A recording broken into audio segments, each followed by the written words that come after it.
Baik, kita mulai. Selamat pagi semua. Jadi pagi hari ini kita akan mendiskusikan atau membicarakan tentang angin. Jadi angin digunakan untuk pembangkit listrik tenaga angin. Nah, seperti yang di slide ini terlihat juga mesin-mesin tenaga angin. Jadi inilah yang dipakai untuk nantinya yang aerofoilnya ini ya, ini berputar nanti untuk menggerakkan turbin, turbinnya nanti disimpan di baterai, baterainya untuk listrik. Tetapi sebelum kita mulai ke mesinnya ini, kita akan melihat dulu apa itu angin, terus kecepatannya bagaimana nanti ya, terus jenis-jenis anginnya, jenis-jenis mesinnya seperti apa gitu ya, dibedakan menjadi berapa. Jadi kalau kita definisi gitu, seperti yang di zaman kalian sekolah SMA itu, angin itu adalah udara yang bergerak gitu ya. Jadi udara yang bergerak. Nah, ketika udara bergerak inilah nanti bisa menggerakkan mesinnya. Nah, sebenarnya angin itu bertiup dari perbedaan suhu dan tekanan udara dari satu tempat dengan tempat yang lain. Artinya angin itu bertiup dari wilayah tekanan tinggi ke wilayah yang rendah. Jadi tekanan. Jadi bukan suhu. Jadi karena perbedaan tekanan. Artinya apa? Ketika daerah suhu tinggi, ya daerah suhu tinggi panas gitu, dia tekanannya rendah. Sedangkan daerah yang suhunya rendah, berarti tekanannya tinggi. Jadi di bumi itu kan ada perbedaan tekanan juga karena posisi dari sinar matahari. Ketika matahari berada di lintang utara sana, berarti di utara Katulistiwa, berarti di daerah utara Katulistiwa panas, tekanannya rendah. Sedangkan di daerah belahan selatan, daerah Australia sana, itu daerahnya dingin, tekanannya tinggi, makanya angin bergerak dari selatan ke utara. Nah, ketika bergerak ke utara, itu anginnya kering, sehingga di Indonesia terjadi musim kemarau. Demikian juga sebaliknya. Nanti ketika matahari bergerak ke selatan dari Katulistiwa, artinya di daerah belahan selatan, lintang selatan, itu suhunya relatif lebih tinggi, tekanannya rendah. Sedangkan di utara, daerah Asia sana, suhunya rendah, tekanan tinggi, makanya angin bergerak dari belahan utara ke selatan. Nah, ketika bergerak karena suhunya rendah, titik-titik airnya banyak, membawa hujan. Makanya di Indonesia terjadi musim hujan. Nah, perubahan suhu dan tekanan inilah yang silih berganti menghasilkan gerakan potensial angin, gitu ya. Gerakan potensial angin. Nah, artinya sebenarnya realitanya sebenarnya angin itu adalah konversi dari sinar matahari atau dari tenaga surya. Karena tenaga surya sebenarnya energi matahari panas menyinari sehingga suhunya tinggi, daerahnya tekanannya rendah. Nanti angin bergerak. Sebenarnya itu adalah konversi dari tenaga surya atau panas dari matahari. Kemudian kita melihat mesin energinya, karena di slide tadi ada baling-baling gitu ya. Sebenarnya baling-balingnya itu tidak rata. Jadi mesin energi yang dinamakan turbin angin itu menggunakan energi kinetik. Jadi sebenarnya yang digunakan adalah energi kinetiknya. Kalau fisika kita bergerak gitu ya, itu energi kinetik. Kalau benda jatuh bebas itu energi potensial. Nah, yang dipakai itu untuk menggerakkan turbinnya atau kipasnya atau blade-nya tadi, itu adalah energi kinetik. Nah, energi kinetik inilah yang dirubah menjadi energi mekanis atau listrik. Jadi ketika kinetik kena kipasnya tadi, yang blade-nya 4 itu kan berputar menjadi tenaga mekanis. Tenaga mekanis inilah yang dirubah menjadi tenaga listrik. Nah, bilah-bilahnya ini kita sebut sebagai aerofoil. Jadi kalau kita lihat bentuknya itu aerodinamisnya begini. Jadi ini datar, ini lengkung. Nah, angin inilah yang nanti akan menggerakkan ini berputar sangat cepat di atasnya ini, di atas dari lengkungan ini. Ya. Jadi juga kenapa ini, karena ini hambatannya kecil gitu ya, hambatannya kecil. Jadi ketika angin ini bergerak ke sini, nanti dia akan memutar begini. Nah, inilah yang akan merubah menjadi energi kinetik menjadi energi mekanis. Semakin cepat anginnya, berarti ini juga nanti akan berputar semakin cepat. Nah, turbin angin ini menggunakan gerakan rotasi untuk membangkitkan listrik atau menjalankan peralatan mesin pompa. Tapi bisa saja ini tadi yang gambar-gambar ini itu tidak untuk membangkitkan listrik, tapi untuk memompa air. Kalau di Belanda, kincir angin, negara kincir angin itu ya, itu kan ada kincir yang besar. Itu sebenarnya untuk memompa air. Jadi bukan untuk pembangkit listrik. Kalau yang seperti ini pembangkit listrik gitu ya. Tetapi ada juga untuk memompa. Jadi memompa, jadi tidak perlu pakai mesin, hanya menggerakkan air, yang menggerakkan angin, anginnya dalam turbin, turbinnya nanti akan memompa airnya. Ya, jadi bisa digunakan sebagai mesin pompa selain pembangkit listrik. Terus bagaimana kerjanya? Ya itu tadi energi kinetis gitu ya. Secara prinsip itu energi kinetik gitu ya. Karena pergerakan angin itu adalah energi kinetik, dirubah menjadi energi mekanis dulu. Jadi angin kena kipasnya tadi, aerofoilnya, aerofoil berputar membentuk energi mekanis. Energi mekanis ini yang akan merubah menjadi energi listrik. Nah, berdasarkan porosnya kalau kita lihat di sini, ini sebenarnya porosnya. Mesin turbin ini dibedakan menjadi dua, mesin poros yang horizontal dan mesin poros yang vertikal. Jadi yang turbin angin dengan poros horizontal, ya contohnya seperti ini adalah yang horizontal, karena bentuknya horizontal begini. Sama seperti kalian membuat mainan kipas-kipasan dulu gitu ya, dari plastik gitu, terus nanti kalian ada porosnya begini. Nah, ketika porosnya tidur begini, itu kita sebut sebagai porosnya horizontal. Tapi nanti ada yang porosnya secara vertikal. Nah, dua jenis inilah yang digunakan untuk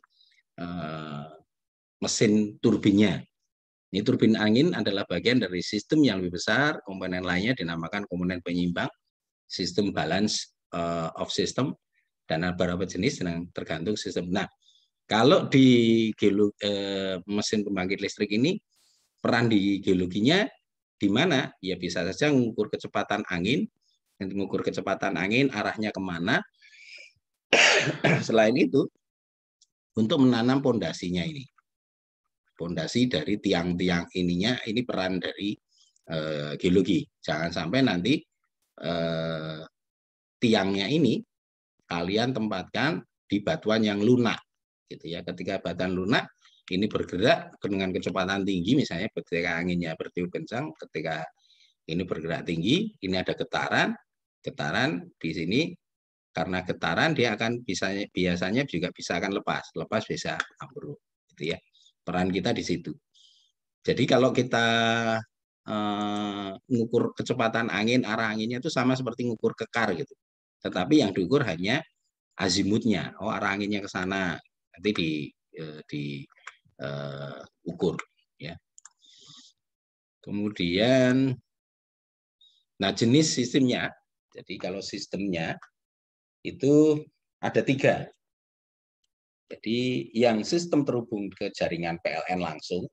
Jadi dari sini nanti langsung berhubungan dengan PLN. Tetapi ada juga yang off-grid, sistem berdiri sendiri. Jadi dia menghasilkan listrik, baru kemudian dialirkan. Terus ini adalah sistem hibrid. Hibrid itu gabungan ya, sistem gabungan. Kita lihat. Jadi sistem yang terhubung ke jaringan PLN langsung. Jika jaringan PLN sudah ada di daerah tersebut, maka sistem energi angin dihubungkan ke jaringan tersebut. Ini adanya inverter. Inverter ini karena tadi energi kinetik yang dihasilkan atau yang dirubah menjadi energi mekanis atau energi listrik, itu listrik yang dihasilkan dalam bentuk DC, belum AC. Nah, inverter inilah yang merubah dari DC, karena ini tersimpan di baterai atau di aki gitu ya. Aki itu kan DC. Nah, DC itu yang nanti akan dirubah menjadi AC. Nah, AC inilah yang akan dipasokkan ke penduduk. Ya, dirubah dulu DC menjadi AC. AC ini baru dilewatkan jaringan.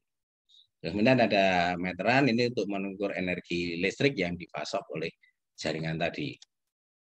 Nah ini, jadi kalau yang ini langsung gitu ya, terhubung dengan PLN.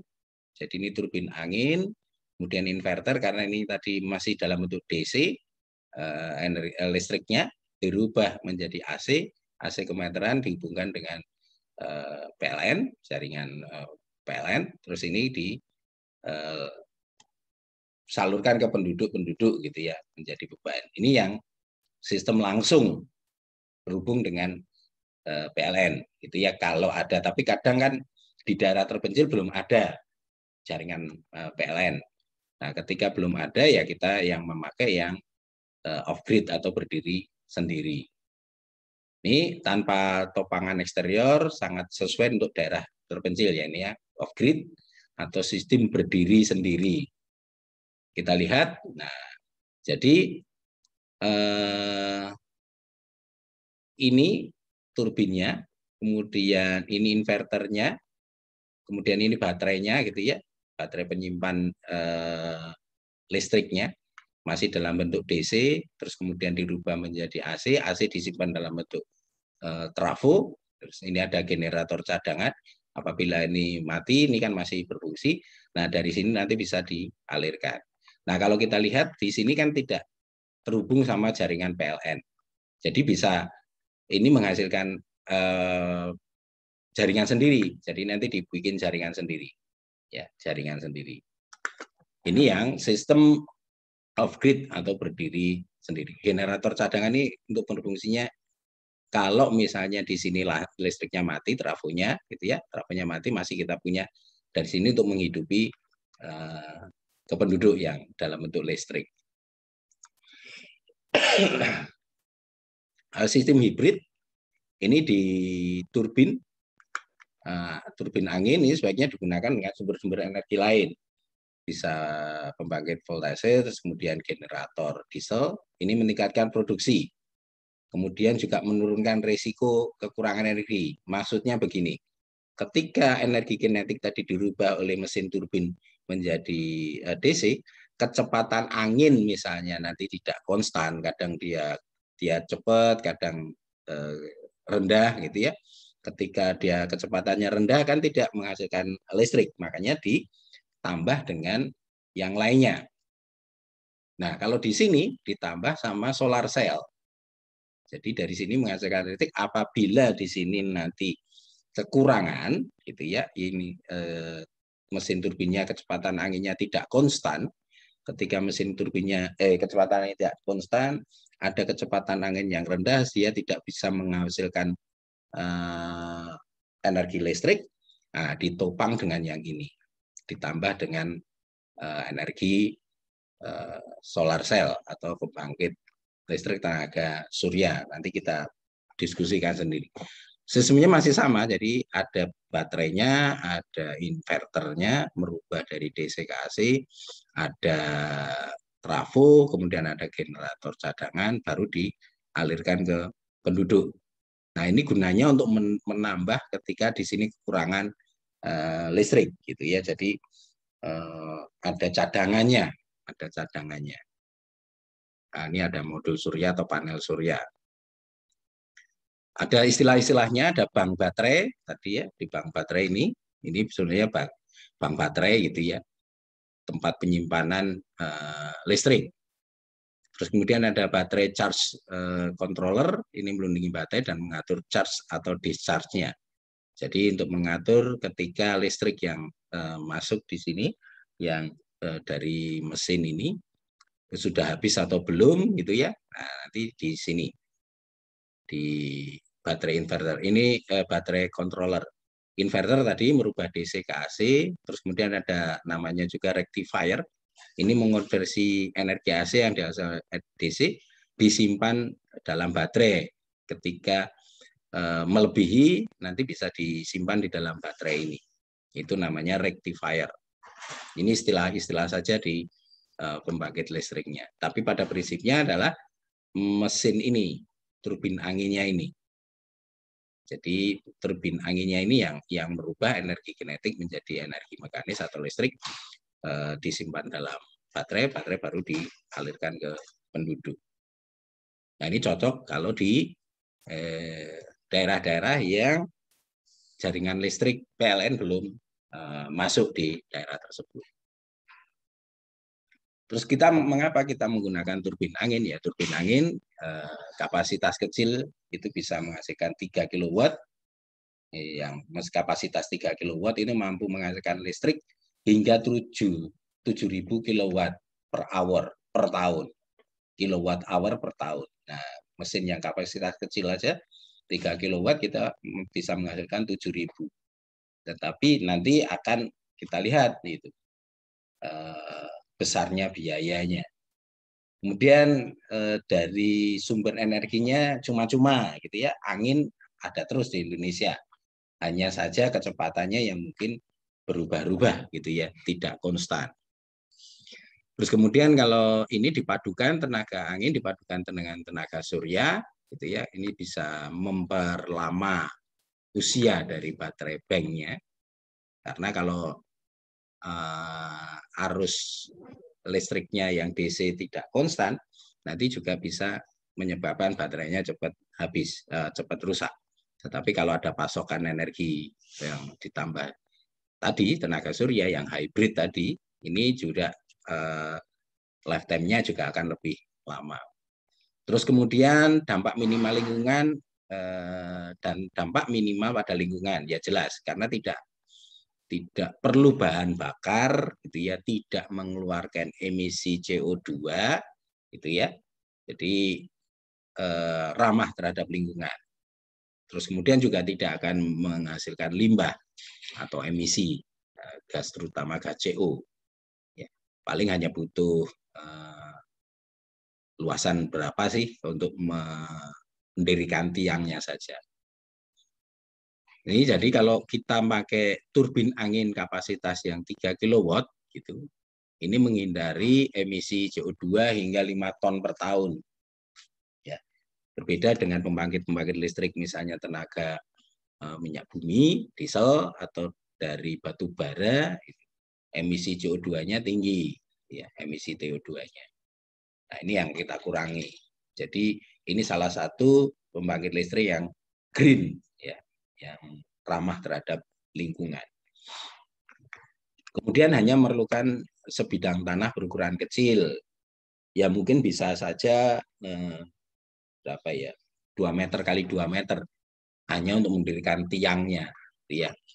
Nah, makanya perlu kalau kita mendirikan tiang itu perlu juga seorang ahli geologi berperan di situ. Sampai seberapa dalam ini tiangnya bisa ditanam, gitu. Sampai ke batuan yang relatif lebih keras. Jangan ditanam tapi pada batuan yang lunak, gitu. Seperti yang saya sampaikan di awal. Jadi ketika putaran mesin turbinnya itu berputar gitu, otomatis tiangnya itu kan juga bergetar gitu ya. Bergetar. Nah, bergetar itu nanti kalau daya dukung tanahnya tidak kuat, ini bisa roboh. Biasanya juga di lantainya itu dibuat beton gitu ya. Jadi ditanam terus dibeton untuk meminimalisir goncangan agar si tiangnya itu tidak roboh. Terus kemudian memfasilitasi sumber pendapatan baru, meningkatkan pendapatan dari usaha yang sudah ada. Jadi kalau misalnya di situ tidak ada, dulunya belum ada listrik, terus kemudian pakai turbin angin, ada listrik. Nah, roda perekonomian penduduk mungkin bisa berjalan. Misalnya dulu tidak bisa membuat es batu, sekarang sudah bisa membuat es batu. Nah, itu bisa dijual ke penduduk yang lainnya. Jadi roda perekonomian bisa berjalan. Terus kekurangannya, jadi kalau itu keuntungannya, kekurangannya, jadi memerlukan sumber angin yang cukup. Hanya kadang kan seperti yang saya sampaikan, kecepatan angin itu tidak konstan, gitu ya. Kadang cepat, ya seperti yang kalian rasakan gitu ya. Kecepatan angin itu kan tidak konstan.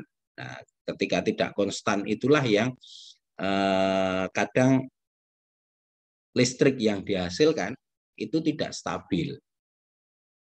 Makanya perlu tadi yang hybrid tadi, ada panel surya, tenaga surya untuk menambah pasokan ketika anginnya kurang. Angin yang tidak merata bisa menyebabkan produksi energi yang tidak konsisten tadi. Terus biaya modal yang tinggi. Nah ini, jadi untuk membuat mesin turbin anginnya itu butuh investasi yang besar, gitu ya. Nanti kita lihat satu mesin turbin itu turbin angin itu berapa investasinya. Terus kemudian bising, nah, mungkin suaranya bising ya. Ini berfrekuensi ultra rendah. Mungkin hewan-hewan yang bisa mendengar frekuensi rendah itu juga akan terganggu. Jadi kan apa namanya, suara ini kan juga ada frekuensi tertentu yang kita bisa mendengarkan. Tetapi ketika ultra rendah itu artinya ada gerakan, tapi kita tidak mendengar. Tapi ada beberapa hewan yang bisa mendengar.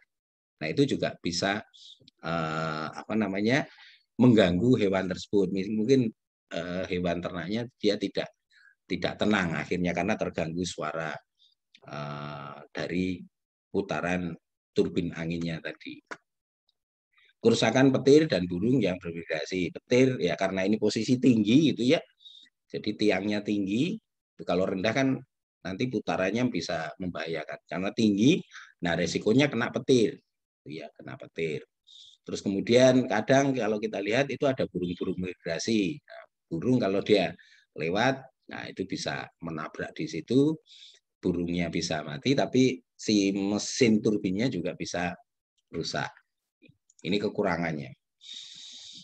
Kemudian tadi ada mesin yang porosnya horizontal dan vertikal. Jadi kalau yang ini kita bahas satu persatu, yang porosnya horizontal. Jadi ini tiang, gitu ya. Ini tiang, porosnya begini. Jadi tiangnya ini porosnya horizontal. Nah, prakondisi ini mulai dioperasikan pada kecepatan angin 3-5 meter per detik. Terus kemudian memerlukan pemilihan lokasi yang tepat. Nah, ini harus tepat posisinya. Nanti kita lihat keuntungannya memberikan kinerja yang lebih baik ya, dibandingkan dengan turbin yang vertikal. Ya, lebih baik sebenarnya yang horizontal. Terus kemudian energi yang dihasilkan listrik juga relatif lebih tinggi. Ini 5.000 sampai 7.000 kWh per tahun. Kecepatan anginnya itu paling tidak 5,4 meter per detik.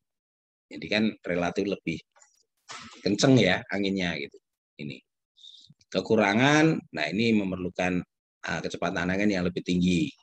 Kalau di bawah ini kecepatan anginnya di bawah 5,4 meter per detik gitu ya, atau di bawah ini itu ya mesinnya itu tidak akan berputar. Kalau mesinnya tidak berputar ya tidak akan menghasilkan listrik gitu ya. Nah makanya kadang mesin-mesin pembangkit listrik tenaga angin itu ditempatkan di sekitar atau di pinggir-pinggir pantai. Nah, di pinggir-pinggir pantai itu kan kecepatan angin relatif lebih konstan. Nah, repotnya kalau misalnya itu jauh dari pantai. Misalnya daerah terpencil, tidak ada listrik, terus dipasangi itu, tetapi kecepatan angin tidak konstan gitu. Atau di bawah ini ya nggak bisa dipasang gitu ya, itu kekurangannya. Jadi harus memerlukan paling tidak butuh angin kecepatannya di sini. Kalau di bawah itu. Kalau di atas mungkin agak di atas dari 5 mungkin bagus gitu ya, kecepatan putarannya akan lebih tinggi. Tapi kalau di bawah ini, nah ini nggak akan mampu memutar.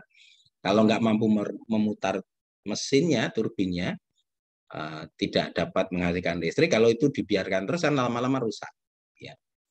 Terus memerlukan menara tinggi untuk menangkap kecepatan angin. Ya, tadi tinggi. Tapi ya risikonya tadi kena petir, kena burung gitu ya. Dan harus tinggi. Kalau rendah tidak bisa gitu ya, nanti malah membahayakan. Terus kemudian ada tambahan sistem ekor, jadi nanti ada kayak ekor pesawat terbang gitu ya. Nah, itu untuk apa namanya? Menggerakkan. Jadi posisi anginnya di mana itu untuk bisa ketahuan juga dengan tambahan ekornya ini. Nah, ini yang tadi. Nah, biasanya di sini tuh ada ekor kayak pesawat terbang. Ya, di sini di belakangnya. Nah, inilah yang mesin poros horizontal. Nah, ini tiangnya ini kan bisa 5 meter 6 meter sendiri tingginya. Ini ya. Atau mungkin bahkan lebih. Bahkan lebih untuk bisa menangkap. Kalau ini di sini depan ini ada bukit lagi ya yang menghalangi listrik, menghalangi angin, ini akan jauh lebih tinggi lagi. Ya. Terus kemudian ini jaraknya gitu. Jaraknya juga tidak boleh terlalu dekat. Ini yang poros horizontal. Nah, ini yang yaun tadi. Jadi yang apa namanya ekornya. Jadi blade-nya ini itu tidak rata seperti yang di aerofoil tadi. Ya, perubahan aerodinamis atau kecepatan angin di permukaan inilah yang nanti akan menggerakkan ini. Gitu. Makanya juga kadang kalau kalian lihat kipas angin listrik itu kan kipasnya itu kan juga tidak rata, dia melengkung. Gitu. Nah, itu sebenarnya adaptasi dari ini aerofoil tadi. Nah, di sini ketika menggerakkan di sini ada rotor gitu ya. Ya, rotor ini yang mesinnya nanti merubah energi mekanis menjadi energi kinetik dari angin. Di sini di dalamnya ada rotor. Rotor inilah yang merubah mekanis menjadi energi kinetik menjadi mekanis. Mekanis ini nanti dirubah ke listrik gitu ya. Ini. Nah, ini ada beberapa penempatan. Makanya butuh penempatan yang tepat dari mesin turbinnya. Jadi kalau ini bukit, ini yang paling bagus. Ini ada bukit begini, di depan tidak ada penghalang. Di sini ditempatkan. Jadi kalau kita lihat aliran anginnya, itu aliran anginnya akan mengikuti gini.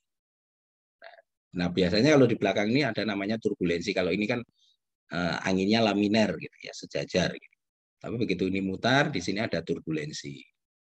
Nah, juga hati-hati ketika di sini ada turbulensi gitu. Kalau ada bangunan juga nanti bisa bahaya. Terus kemudian ini ada yang posisi begini. Nah, makanya kenapa di pantai selatan Jawa itu, terutama di Jogja yang di Parangtritis ke timur, itu kan tidak dipasang ini karena ini. Jadi ketika anginnya gini, kalau ini Parangtritis gitu ya, ini kan ada tebing begini ya. Jadi kalau begitu tebing ini ada turbulensi di sini. Di sini turbulensi. Jadi arusnya tidak laminer, makanya tidak dipasang di pantai Gunung Kidul di sana. Terus kemudian kalau ada hambatan, nah ini harus diperhitungkan jarak antara hambatannya dengan tiangnya ini.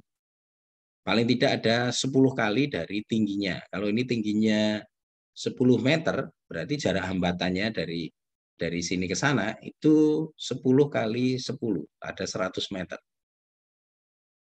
Harus bebas dari hambatan. Ya, 100 meter. Di luar itu ya. Karena apa ya? Itu tadi ini akan membentuk arus turbulen. Ketika ini terbentuk arus turbulen muter-muter-muter, ini nggak akan berputar. Yang memutarkan arus laminernya atau angin laminernya ini. Kalau di sini ditempatkan tinggi tiangnya 10 meter, terus jarak 10 meter di depan ini ada rumah gitu ya, nggak akan berputar ini. Gitu. Ya, tidak akan berputar karena arus anginnya adalah arus angin turbulensi, bukan laminer. Jadi penempatan inilah yang harus tepat. Ya, kadang kita butuh orang geologi itu untuk menempatkan posisi ini dari bentang alamnya. Nah, kalau di depan ini ada juga bukit gitu ya. Di sini misalnya sudah ada tempat yang bagus, tapi di depan ini ada bukit. Gitu. Nah, ketika misalnya begini, ini di sini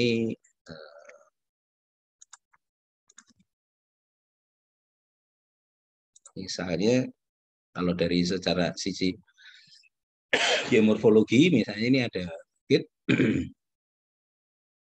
ini terus ini ada bukit juga. Gitu. Nah kita akan menempatkan di sini mesinnya. Nah tinggal ini tingginya berapa? Tingginya berapa? Kalau tingginya 10 meter, ya berarti jarak ini paling tidak lebih dari 100 meter. Karena apa ya? Ini nanti meskipun di sini arusnya dia laminer, gitu, ya arusnya laminer, tapi di sini akan turbulensi. Di sini akan turbulensi. Baru di sini nanti akan laminar kembali. Nah, kalau jaraknya di sini, dari sini, di sini kurang dari 10 kali tinggi, atau kurang dari 10 H, kalau ini adalah H, ya kurang dari 10 H nggak bisa. Karena di sini harusnya mutar-mutar nih anginnya, turbulensi. Turbulensi tidak akan bisa memutar dari baling-balingnya tadi. Ya, baling-balingnya ini. Ya, harus diperhatikan juga. Makanya sebenarnya paling bagus ya seperti ini, kalau di depannya bebas hambatan. Di datar pun bisa, tanpa ada bukit begini, ini datar, tetapi ya seperti ini tadi, ini kan datar gitu ya, tidak ada hambatan sama sekali, terus kecepatannya konstan. Nah itu bisa ditempatkan. Terus kemudian ada yang poros vertikal, poros vertikal. Nah bedanya dengan horizontal, dia hanya membutuhkan kecepatan angin yang relatif lebih kecil. Ini meter per detik. Ya, saya kurang ketiknya. Ini meter per detik. Jadi kecepatan anginnya relatif lebih rendah. Nah kalau tadi ini tiang, itu terus kemudian ini porosnya begini, ini yang poros horizontal. Nah kalau yang poros vertikal ya begini, dia tiang juga sebagai porosnya. Jadi tiang sebagai porosnya juga. Terus tidak perlu diarahkan ke arah angin. Nah, kalau tadi yang poros horizontal begini, dia harus sejajar dengan arah anginnya, gitu ya, posisi penempatannya. Nah, ini gunanya ekornya tadi, gitu. Jadi ekornya itu nanti kalau misalnya anginnya dari sini, dia akan bisa menggeser sendiri, ya, ngikuti arah anginnya. Jadi kalau yang vertikal itu tidak perlu. Pokoknya ditempatkan aja dari mana anginnya dia akan memutar. Nah, kecepatannya relatif lebih rendah butuhnya. Terus kemudian pemeliharaan lebih mudah. Terus dikenal tidak bising gitu. Ya, ini keuntungannya, tidak bising, tidak seperti putaran dari yang poros horizontal tadi. Tetapi kekurangannya listrik yang dihasilkan itu relatif lebih rendah dibanding dengan yang poros horizontal tadi. Jadi meskipun kecepatannya angin sama, dia dengan kapasitas yang sama, 3 kilowatt, 3 kilowatt, ini hanya listrik yang dihasilkan itu maksimum 6.500 kilowatt hour per tahun. Jadi relatif lebih kecil, lebih rendah energi atau listrik yang dihasilkan. Nah, ini untuk kelemahannya lagi, ini turbin angin bersumbu vertikal memerlukan motor listrik untuk menghidupkannya. Jadi butuh motor listriknya. Terus kemudian kegagalan baling-baling ini karena aus. Ya, ini kelemahan dari poros vertikal. Nah ini poros vertikal ada 3 tipe gitu ya berdasarkan baling-balingnya. Ada Savonius, ini desain sederhana, jadi semacam dua begini dia lakukan begitu. Jadi kalau nanti kita lihat. Terus kemudian ini ada Darius, kemudian ada Giromil. Mungkin ini pernah kalian lihat gitu, tapi belum ngeh kalau itu bisa sebagai pembangkit listrik. Nah gambarnya seperti ini. Jadi ini pipa lengkung-lengkung gitu ditempatkan. Lah kalau ini ada angin gitu kan, Itu ya, sudah dia akan mutar gitu. Anginnya dari mana saja dia akan mutar. Ini yang Saponius, kemudian ini ada yang Darius. Jadi dia pipa begini. Nah, yang blade inilah nanti yang mutar. Yang piringan ini dan piringan ini yang mutar gitu. Terus kemudian ini giromil. Nah, ini kadang kalau di bandara-bandara mungkin ya ada seperti ini yang giromil. Ini.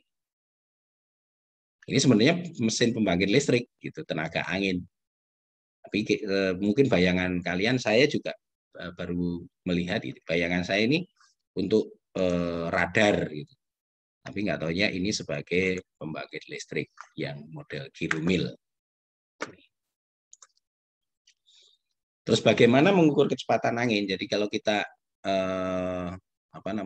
pengen membuat itu kan kecepatan angin harus diukur dulu gitu ya.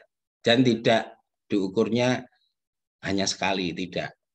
Jadi diukurnya konstan, terus menerus agar kita bisa mengetahui nanti puncak-puncak kecepatan angin di bulan apa misalnya.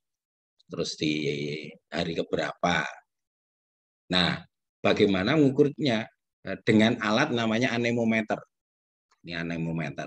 Kalau untuk mengukur tekanan barometer, kalau untuk mengukur kecepatan angin ini anemometer. Nah, biasanya ini juga ada di bandara-bandara gitu ya. Ini juga ada. Jadi modelnya seperti cup gitu. Nanti dia mutar. Ini saya perlihatkan contoh. Nah, seperti ini, yang ini. Nah, yang ini gitu ya. Tadi yang poros horizontal gitu ya, di depan kan ada aerofolnya. Ini akan mengikuti anginnya. Jadi kalau misalnya ini anginnya dari sini kan ini ketabrak, ini bergerak bebas, nanti dia akan muter gitu ya. Jadi ini akan sejajar dengan anginnya. Nah, ini yang mutar. Ini bentuk seperti cup gitu ya, kayak mangkok itu. Ada biasanya, tiga mangkok begini. Terus ini kalau ada angin dari sini, ya ini karena di sini ketahan, terus dia akan mutar. Nah, mutar inilah nanti yang diukur kecepatan anginnya berapa. Nah, ini biasanya di pangkalan-pangkalan udara gitu ya, baik di bandara maupun pangkalan-pangkalan militer gitu. Dan kadang ada juga di pangkalan militer itu yang pakai seperti kayak jaring gitu. Jadi kecepatan, cuman kalau seperti itu kan kita nggak tahu kecepatan anginnya. Tapi kalau ini kita bisa ukur kecepatannya berapa meter per detik dengan menggunakan alat anemometer. Kemudian ini ada hal-hal teknis yang hanya hal-hal teknis yang perlu diperhatikan ketika kita mau menginstal atau membuat pembangkit listrik tenaga angin.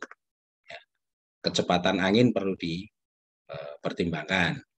Terus kemudian total beban harian yang diperkirakan. Misalnya akan menyalakan berapa rumah gitu ya. Artinya kalau semakin banyak rumah berarti kecepatan anginnya harus tinggi. Terus kinerja dari mesin turbinnya juga harus yang maksimum. Jangan sampai nanti untuk menghidupi atau menyalakan 100 rumah tapi mesinnya cuma satu mesin turbinnya. Itu kan nggak pas gitu ya. Nggak akan nyampe. Ini hal-hal teknis saja yang perlu disampaikan. Terus kemudian dihitung jam-jam angin puncak, kecepatan anginnya berapa, gitu ya.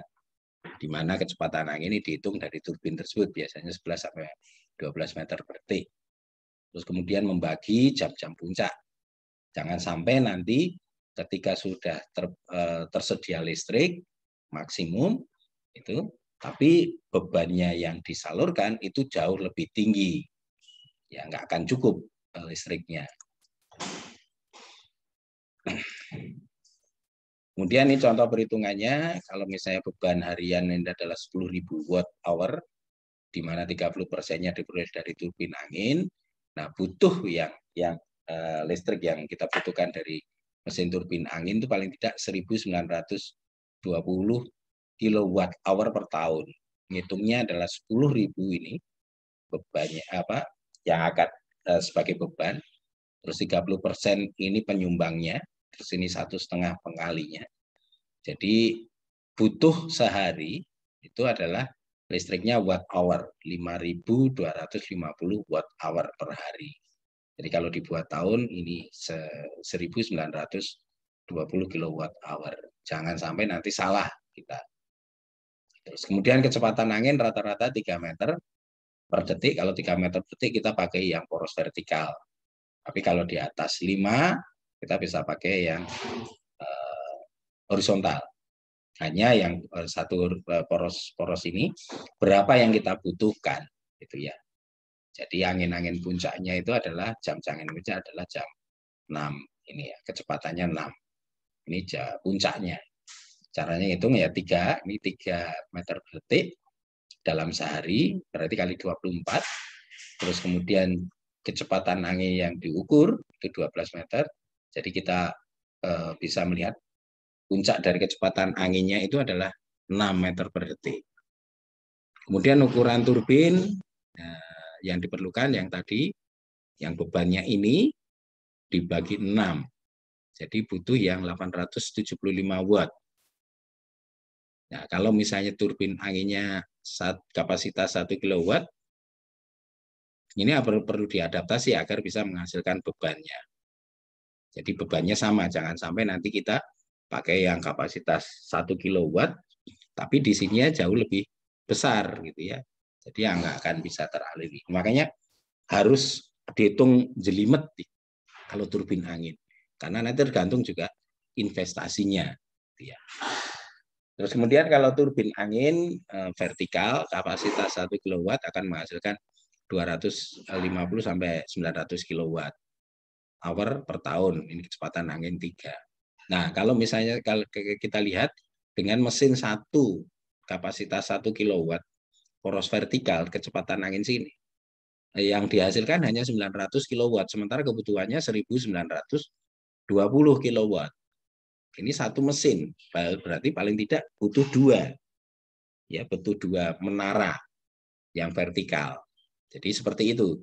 Kalau misalnya 1 ini masih kurang, ya bikin 2. Kalau 2 1.800 ya. 1.800 kilowatt per hour. Mungkin masih kurang juga ini karena ini 1.900. Berarti butuh 3 paling tidak. Ya, butuh 3 menara yang berporos vertikal. Mengapa yang berporos vertikal? Karena kecepatannya rendah, 3. Ya. Kalau kecepatannya 5 atau 6, gitu, jadi bisa poros yang horizontal. Butuh 3, paling tidak butuh 3 menara. Ya.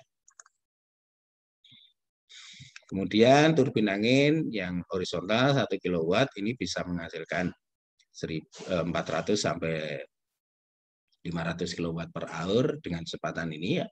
Nah, berarti kalau seperti ini juga kalau untuk bebannya 1.900 ini juga butuh paling tidak juga 4. Ya, 4. Nah, hal-hal seperti inilah yang perlu diperhitungkan karena tergantung biaya juga gitu. Ini karena investasinya besar sekali. Terus kemudian berbagai penggunaan di Indonesia sebenarnya sudah terpasang sekitar 600 turbin angin dengan kapasitas terpasang itu 0,5 sampai 1 gigawatt. Ini penggunaannya bisa macam-macam. Terus sistem tenaga angin berskala rumah ini 100 sampai 500 watt. Tapi ini belum dilakukan secara luas di Indonesia ya karena ketersediaan angin itu tadi. Ya, tersediaan angin. Nah, di Pulau Rote ini ya contoh di Indonesia ini di Pulau Rote ini menggunakan sistem hybrid. Jadi turbin angin digabung dengan yang panel surya. Ini berkapasitas 10 kilowatt gitu. Untuk sebagai proyek percontohan. Nah, mengapa dipilih Pulau Rote? Ya karena kecepatan anginnya mencukupi, kemudian secara geografi atau geomorfologi juga pas gitu ya. Berbeda kalau di Jogja ya tadi ada arus turbulensi sehingga tidak mampu memutar dari mesin turbinnya. Terus ini juga di Pulau Karya ini ya, ini juga diinstal untuk kapasitas yang 1.000 kilowatt ini untuk keperluan penerangan, komputer dan memompa air. Nah, kemudian di Brebes itu juga kecepatan angin 3 meter per detik ini, tapi digunakan untuk memompa air, ya, memompa air. Jadi yang saya sampaikan selain menghasilkan retik, memompa air. Ini hanya butuh kecepatan angin 1 meter per detik. Jadi mungkin bisa juga sederhana gitu. Kalau kalian lihat di desa-desa itu di sawah-sawah itu mereka menggunakan itu, tapi bilahnya itu bilah apa namanya mesin turbinnya itu kadang menggunakan bambu. Nah itu bukan untuk membangkitkan listrik, tapi untuk memompa air, memompa air.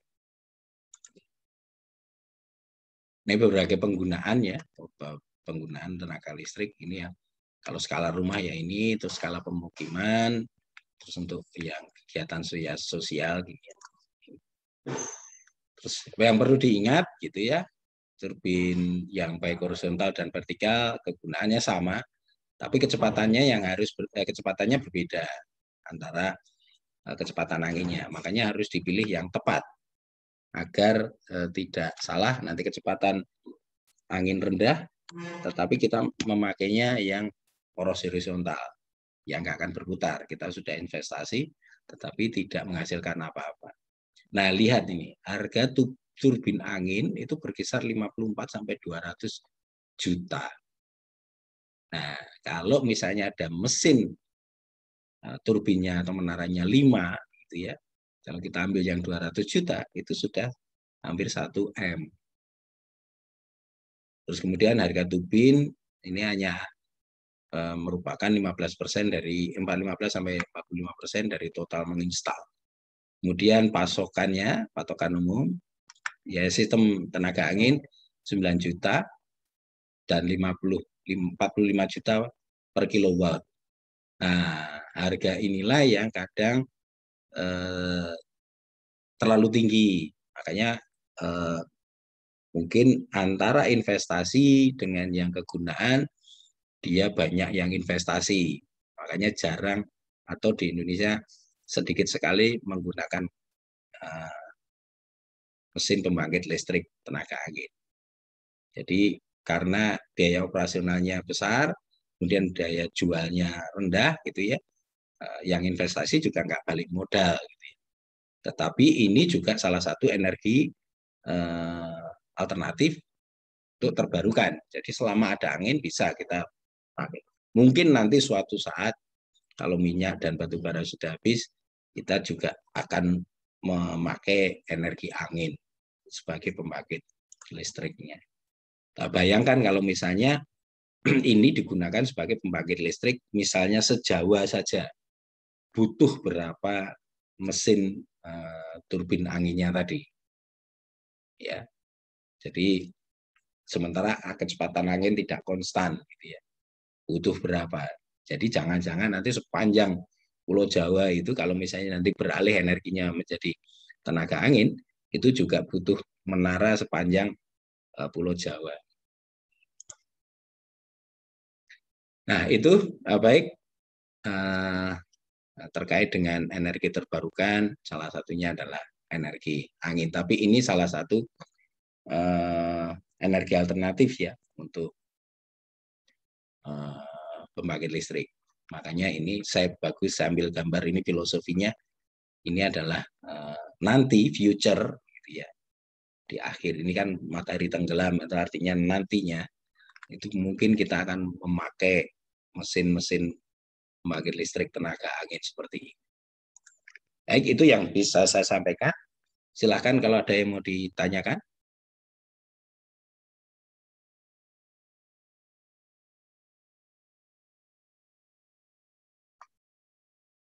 Silahkan kalau ada yang mau ditanyakan. Izin bertanya, Pak. Ya. Saya Farhan, Pak. Mau bertanya, Pak. Kalau misal energi angin ini kan kalau tadi sekarang ini kalau mau diinvestasikan kan sekitar 45 juta per kilowatt, Pak. Nah, kalau misal nanti sama panel surya itu, kalau sekarang ini lebih efisien mana ya, Pak ya? Terima kasih, Ya. Pak. Jadi kalau panel surya. Kalau panel surya saat ini mungkin lebih efisien pakai panel surya, ya, pakai panel surya karena harga panelnya itu kan bisa dipakai sebenarnya. Panel surya itu bisa saja terintegrasi semua. Jadi misalnya dalam satu desa nanti ada satu lahan untuk panel surya, gitu ya. Terus dari panel surya itu kemudian dialirkan ke penduduk, atau model panel surya yang per rumah. Jadi satu rumah itu ada panel suryanya yang kecil-kecil itu. Jadi relatif lebih murah panel surya dibanding dengan yang ini. Nah, untuk membangun satu ini kan butuh biaya yang relatif tinggi tadi ya. Ini 54 juta. Ya, misalnya kita hanya butuh satu saja gitu. Itu harganya sekitar 54 juta untuk investasi membangun satu ini. Nah, sementara kalau satu yang ini tadi dengan kapasitas yang 1 kilowatt itu kan hanya menghasilkan berapa? 500 watt per hour ya. Gitu. Nah, ini mencukupi enggak satu desa? Dan ini juga tidak bisa dipakai per rumah gitu ya. Kalau yang panel surya kan hanya satu rumah kebutuhan dia kita pasang segini, terus ada panel surya yang seperti kalau di rumah-rumah itu kan ada panel surya ditaruh di genteng itu untuk pemanas air atau apa, tapi bisa saja digunakan untuk pembangkit listrik. Jadi saat ini itu memang relatif lebih murah panel surya dibanding dengan apa namanya angin ini. Mungkin itu Farhan. Oh iya Terkait Pak, dengan kalau ya oh gimana? iya Pak, kalau misal untuk regulasinya sendiri di Indonesia, apakah udah ada peraturan yang mengatur tentang kayak ini kan nanti tinggi Pak, yang tiang-tiang yang tipe vertikal, nah itu kan mengganggu aktivitas udara gitu Pak. Ya. Mungkin Nah, udah ada peraturannya belum ya Pak ya? ya, kalau peraturannya sampai saat ini saya belum ketemu, tapi pasti sudah ada regulasinya. Jadi seperti yang tadi, ini yang seperti ini. Nah, ini. Nah, kalau ini ditempatkan di dekat bandara kan nggak mungkin gitu ya. Ini kan, karena ini bandara aktivitas, baik bandara maupun objek-objek vital, misalnya lapangan terbang tentara gitu. Kalau ini ditempatkan di sekitar itu kan nggak mungkin. Jadi sudah ada ini. Tapi secara resminya kok saya belum ketemu ya untuk ini di penempatan ini ya. Nanti coba saya cari ya. Ini PR juga regulasinya terkait dengan ini. Seperti itu Farhan. Jadi memang seperti ini tidak boleh dipasang di sekitar bandara, baik bandara sipil maupun yang tentara ya, lapangan terbang tentara. Karena pasti akan mengganggu aktivitas dari landing maupun take off dari pesawat. Di Jogja saja kan sepanjang jalur penerbangannya itu kan sebenarnya diatur tidak boleh ada bangunan yang lebih dari 3 lantai karena bisa menghalangi pilot. Ini juga seperti itu. Regulasinya yang saya belum ketemu karena ini saya ambil dari bukunya yang PNPM itu terkait dengan energi terbarukan. Ya, Pak, kalau ini sudah diterbitkan di buku yang PNPM berarti kan sudah ada regulasinya terkait yang mengatur penempatan dari ininya. Seperti itu, Farhan. Oh ya baik, terima kasih Pak untuk jawabannya Pak. Ya, ya. Nanti coba saya cari untuk regulasinya penempatan ininya ya. Nanti kalau sudah bisa saya sampaikan. Terima kasih atas masukannya. Nanti juga kita sama-sama mencari regulasinya. Ada yang lain?